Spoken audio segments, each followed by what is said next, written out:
നമസ്കാരം, പ്രവാസി മലയാളിയിലേക്ക് സ്വാഗതം.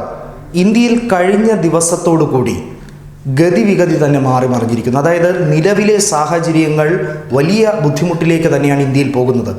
സമൂഹ വ്യാപനം എന്നുള്ള ഒരു ആശങ്കയിലേക്ക് തന്നെ ഇന്ത്യയിൽ പല പ്രദേശങ്ങളും മാറിയിരിക്കുന്നു. നമുക്കറിയാം, ചില പ്രദേശങ്ങളായിരുന്നു ഇന്ത്യയിൽ കണ്ടെയ്ൻമെൻറ്റ് സോണുകളായി തിരിച്ചുകൊണ്ട് ഏറ്റവും കൂടുതൽ കോവിഡ് രോഗികൾ ഉണ്ടായത്. ഇപ്പോൾ 4.5 ലക്ഷത്തിലധികം രോഗികൾ കവിഞ്ഞു നിൽക്കുന്ന 4.25 പോകുന്ന ഒരു സാഹചര്യത്തിലേക്ക് വരുമ്പോൾ കണ്ടെയ്ൻമെൻറ്റ് സോണുകൾക്ക് പുറമേ വിദേശത്തു നിന്നും വരുന്നവരുടെ അനിയന്ത്രിതമായിട്ടുള്ള ഒഴുക്ക് തടയാൻ വേണ്ടിയുള്ള പുതിയ പദ്ധതികൾ അവലംബിച്ചതായി റിപ്പോർട്ടുകൾ വന്നിരിക്കുകയാണ്.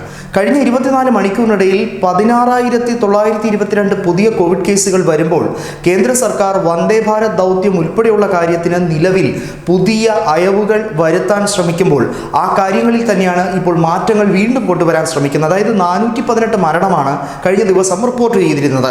ഇതിൻ്റെ അടിസ്ഥാനത്തിൽ ഏതാനും ചില രാജ്യങ്ങൾ, ഗൾഫ് രാജ്യങ്ങളിൽ നിന്നും വരുന്ന ക്രമേണ കോവിഡ് രോഗികളുടെ എണ്ണത്തിൽ വലിയ വർധനവുണ്ടായേക്കാം സാധ്യതയുള്ള രാജ്യങ്ങളിൽ നിന്നുള്ള വിമാനങ്ങളുടെ എണ്ണം കുറയ്ക്കുക, അത്തരത്തിലുള്ള ഒരു ലക്ഷ്യം ചാർട്ടേഡ് വിമാനങ്ങളുടെ എണ്ണമായിരുന്നാലും സമാനമായിട്ട് നടത്തുന്ന സ്വകാര്യ സർവീസ് ആയിരുന്നാലും അതിൻ്റെ എണ്ണത്തിൽ കുറയ്ക്കുക എന്നുള്ള ഒരു കാരണത്തിലേക്ക് പോവുകയാണ്.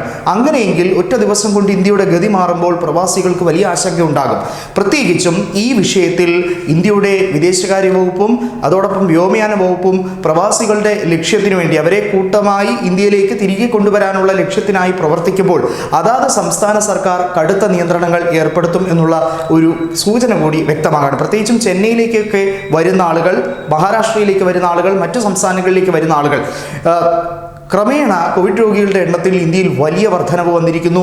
ഏഷ്യൻ രാജ്യങ്ങളുടെ പട്ടികയിൽ ഒന്നാമതെത്തുന്ന ഒരു സാഹചര്യമുണ്ടായി. ലോകരാജ്യങ്ങളുടെ പട്ടികയിൽ വലിയ തോതിലുള്ള വർധനവുണ്ടായിരിക്കുന്നു. ഇത് തന്നെയാണ് ലോകത്തെ തന്നെ ആശങ്കയിലാക്കുന്ന ഒരു പ്രധാനപ്പെട്ട കാര്യം എന്ന് പറയുന്നത്. നേരത്തെ UN സെക്രട്ടറി ജനറൽ പറഞ്ഞിരുന്നത്, അന്റോണിയോ ഗുണ്ടറസ് പറഞ്ഞിരുന്ന ഒരു പ്രധാന കാര്യം, ഓരോ രാജ്യങ്ങളും അവരുടെ സ്വാർത്ഥ താല്പര്യങ്ങൾക്ക് വേണ്ടി അല്ലെങ്കിൽ അവരവരുടേതായ രീതിയിൽ പ്രതിരോധ പ്രവർത്തനങ്ങൾ നടത്തുമ്പോൾ കൂട്ടത്തോടെ നടത്താത്ത പ്രതിരോധ പ്രവർത്തനങ്ങൾ എങ്ങും ഫലം കാണില്ല.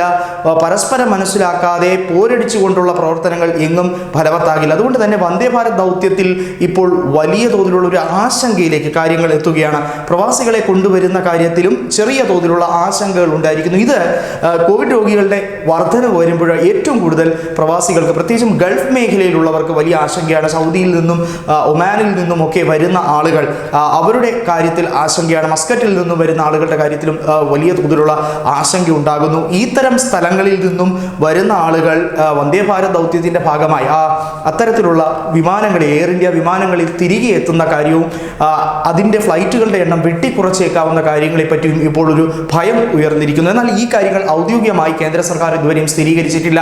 നിലവിൽ മന്ദഗതിയിൽ പോകുക എന്നുള്ള ഒരു സൂചന കൂടി വരികയാണ്. പ്രത്യേകിച്ചും ലോകാരോഗ്യ സംഘടന പറയുന്നത് കോവിഡ് വ്യാപനത്തിൻ്റെ 2ാം ഘട്ടം തുടങ്ങാനുള്ള സാധ്യതകൾ ആയി കഴിഞ്ഞിരിക്കുന്നു എന്നുള്ളതാണ്. കാരണം ലോകത്താകമാനം 80 ലക്ഷത്തോളം കോവിഡ് രോഗികൾ ഉണ്ടാകുന്ന ഒരു സാഹചര്യം, അതും കടന്നു പോകുന്ന ഒരു സാഹചര്യം ഉണ്ടാകുമ്പോൾ ഇനി വരും ദിവസങ്ങളിൽ, ഇനിയുള്ള മാസങ്ങളിൽ എത്രത്തോളം നിരീക്ഷണം ആവശ്യമാണ്, അനിവാര്യമാണ്.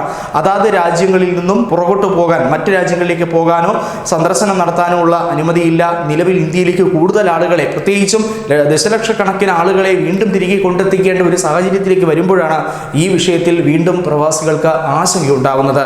ന്യൂസ് ഡെസ്ക്, പ്രവാസി മലയാളി.